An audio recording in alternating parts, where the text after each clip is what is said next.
ఒకవేళ TFI director కనుక టీచర్లు అయితే సార్ రేపు ఎగ్జామ్ సార్. రేపు ఎగ్జామా? ఓ పని చేయండి, ఈరోజు ఇంటికి వెళ్ళి హ్యాపీగా అందరూ రెస్ట్ తీసుకోండి. రేపు మార్నింగ్ స్టార్ట్ చేద్దాం. కంటెంట్ ఎక్కువ ఉండాలి. ఎంత సోది రాసినా కంటెంట్ ఎక్కువ ఉండాలి. సార్ ఈరోజు ఎగ్జామ్ ఉంది సార్. ఇవాళ ఎగ్జామ్ ఉందా? సార్ ఇంపార్టెంట్ క్వశ్చన్ నేను చెప్పండి సార్. ఇంపార్టెంట్ క్వశ్చన్ ఏం కాదు కానీ ఫార్ములా చెప్పే కదా, ఆ ఫార్ములా మాత్రం మర్చిపోకండి. ఆ ఫార్ములా వేసేయండి సెట్. Sir exam sir.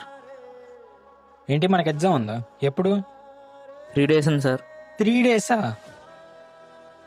ఓ పని చేయండి, 3 daysలో సిలబస్ మొత్తం కంప్లీట్ చేసేద్దాం. సార్ ఇంపార్టెంట్ క్వశ్చన్ అని చెప్పండి సార్. ఇంపార్టెంట్ క్వశ్చన్స్ అని ఏముండవు. ఈ 3 రోజులు చెప్పిన ఇంపార్టెంట్ క్వశ్చన్సే, చదువుకోండి. సార్ ఈరోజు ఎగ్జామ్ ఉంది సార్. ఎగ్జామ్ ఉందా? అయితే నేను ఏం చేయమంటా? సార్ కొంచెం ఇంపార్టెంట్ క్వశ్చన్లు. ఏంది? సార్ ఇంపార్టెంట్ క్వశ్చన్ నేను చెప్పండి సార్. ఇప్పుడు నేను ఇంపార్టెంట్ క్వశ్చన్ చెప్తే కానీ మీరు చదవరంటే నేను చెప్పను, ఎందుకంటే నాకు తెలియదు కాబట్టి. చదువుకోండి. ఈ 3 క్వశ్చన్లోంచి రేపు ఒక్క క్వశ్చన్ రాకపోయినా గుర్తుపెట్టుకో, సందీప్ రెడ్డి వంగ. ఓ